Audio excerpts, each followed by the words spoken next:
المنتخب الهولندي يفوز على منتخب السنغال 2-0. المجموعة الأولى مجموعة صعبة جدا. امبارح الإكوادور فازت على قطر، النهارده دلوقتي حالا انتهت المباراة، فوز هولندا على السنغال 2-0. أقوى مباراة اتلعبت في الثلاثة، مباراة السنغال وهولندا، وأنا كنت بكلم حضراتكم على مدار الأيام اللي فاتت على المنتخب الهولندي. المنتخب الهولندي منتخب قوي جدا. ماتش النهارده اللي اتفرج على الماتش يعرف منتخب الهولندي شكله ايه في الملعب وبيعمل ايه وهجماته المرتده. طبعا منتخب السنغال منتخب قوي، ولكن قدام طبعا منتخب هولندا انتهت المباراه 2-0. المونديال، يا سلام، كرة القدم السحر كله اللي احنا بنشوفه. شوف اخبارنا ايه الليله. المصريه طبعا مصافحه الرئيس عبد الفتاح السيسي والرئيس التركي اردوغان في الدوحه بدايه لتطوير العلاقات مع تركيا، هكذا تحدث السفير بسام راضي في البيان الصادر اليوم. يعني بالاداء اللي احنا عملناه امام بلجيكا كنا غلبنا الاكوادور. عندنا منتخب، حرام والله. يعني انت بتشوف قطر النهارده وتشوف ماتشين امام بلجيكا اول امبارح تحزن وتزعل، احنا ما رحناش ازاي؟ ده احنا كنا عملنا حاجه. يعني ماتش الافتتاح ده مصر والاكوادور، والله كنا غلبنا الاكوادور النهارده. يعني بحلف بالله كنا عملنا ماتش، لكن قطر مش موجوده.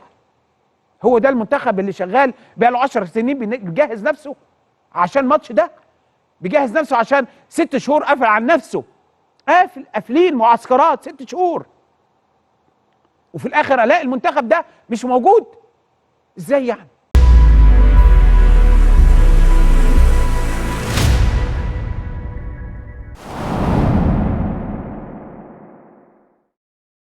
احمد موسى وتعليقه طبعا على هزيمه منتخب السنغال النهارده في كأس العالم طبعا قطر 2022 على يد منتخب هولندا اللي تفوق طبعا بهدفين مقابل لا شيء لمنتخب السنغال.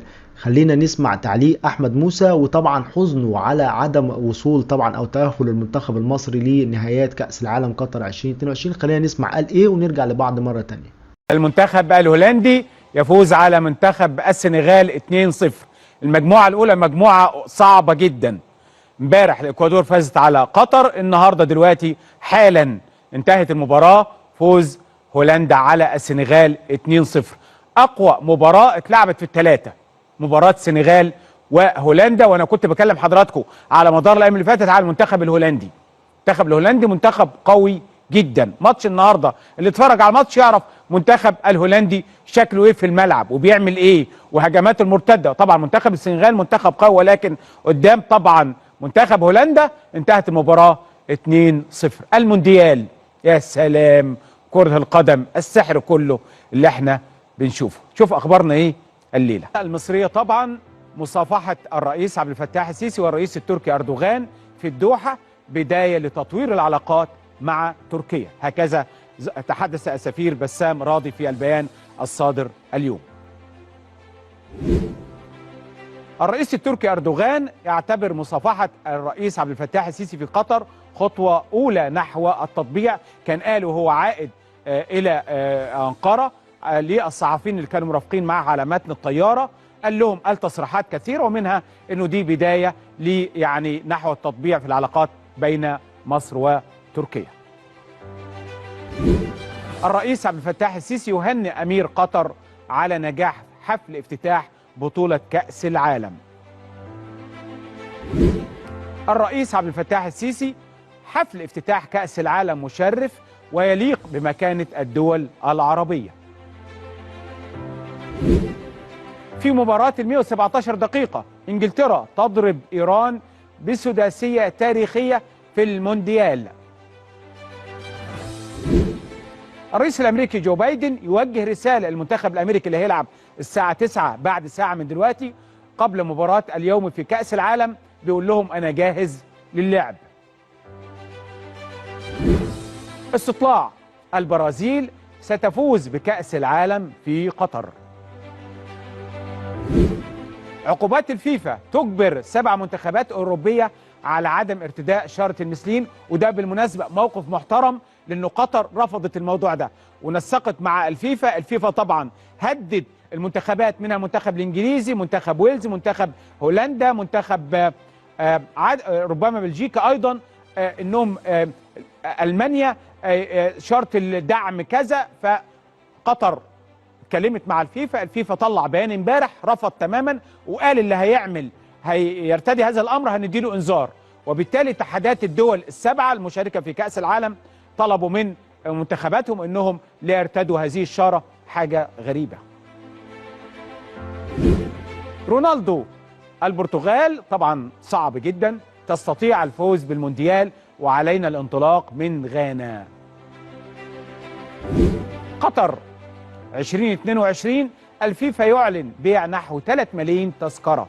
فار ظلم فالنسيا النهارده، فالنسيا النهارده هاتريك، ولكن ظلم بهدف ثالث اتلغى، تاني اتلغى. جريمه والله جريمه الغاء الهدف الثالث ده من الفار اللي انا ما اعرفش السند على اي شيء. راح راسم لك خط وقال لك التكنولوجيا مش تكنولوجيا ابدا.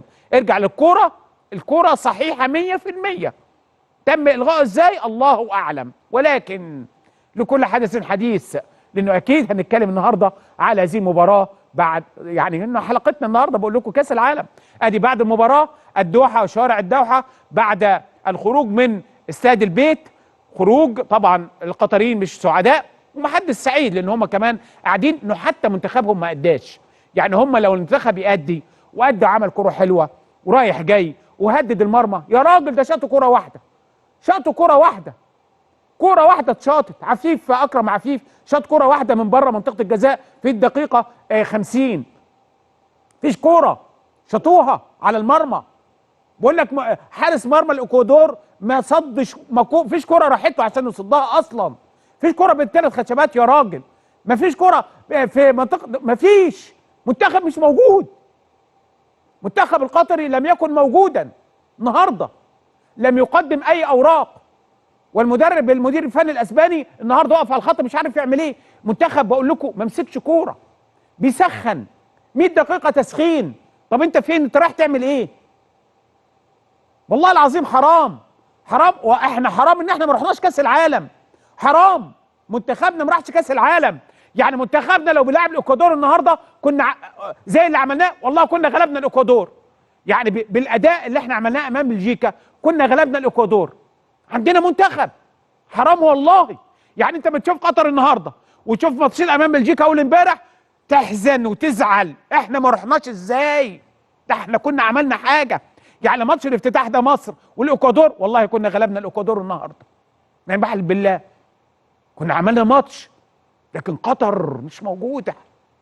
هو ده المنتخب اللي شغال بقى له 10 سنين بيجهز نفسه عشان الماتش ده، بيجهز نفسه عشان 6 شهور قافل عن نفسه، قافلين معسكرات 6 شهور، وفي الاخر الاقي المنتخب ده مش موجود. ازاي يعني؟ زي ما حضراتكم سمعتوا ده رأي طبعا أحمد موسى، وطبعا حزين جدا على عدم صعود المنتخب طبعا المصري لنهايات كأس العالم. ولكن طبعا هو في الأول وفي الآخر ده نصيب طبعا وقدر، خلاص الحمد لله. لكن ربنا يعوضنا خير طبعا إن شاء الله في الفترة الجاية، وكلنا أمل في روي فيتوريا المدير الفني الجديد لمنتخبنا.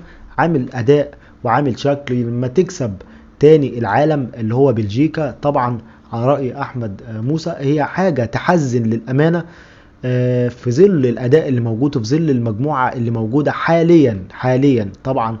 لكن خلاص قدر الله ما شاء فعل، مش هنندم بقى ونقعد نندم كل شوية. خلاص يعني ده نصيب، وإن شاء الله النسخة القادمة يكون موجودة فيها منتخب مصر. ومش منتخب مصر بس، يمكن البطولة خسرت منتخبات كتير جدا زي منتخب مصر، منتخب الجزائر البطولة خسرتهم للأمانة، زي ما برضك البطولة خسرت بعضا من اللاعبين الكبار زي طبعا بنزيما وساديو ماني وخلافه طبعا من اللعيبة اللي اتصابت. فالبطولة بتاعة قطر 2022 كأس العالم قطر 2022 خسرت منتخب مصر بكل تأكيد بعد الأداء اللي احنا شفناه قدام منتخب بلجيكا اللي هو المصنف تاني عالميا. أكيد طبعا الواحد حزين على عدم وصولنا لنهايات كأس العالم في قطر، ولكن خلاص ده نصيب. ولكن بداية جديدة للكرة المصرية على يد طبعا روي فيتوريا، نتمناها ان شاء الله تكون خير وبداية خير لينا كلنا وللمنتخب المصري بمشيئة الرحمن. ده كان فيديو النهارده. اتمنى ان انت لو وصلت معايا للنهايه تضغط لايك على الفيديو وتشترك في القناه وتفعل زر التنبيهات. ودمتم في حفظ الله ورعايته، والسلام عليكم ورحمه الله وبركاته.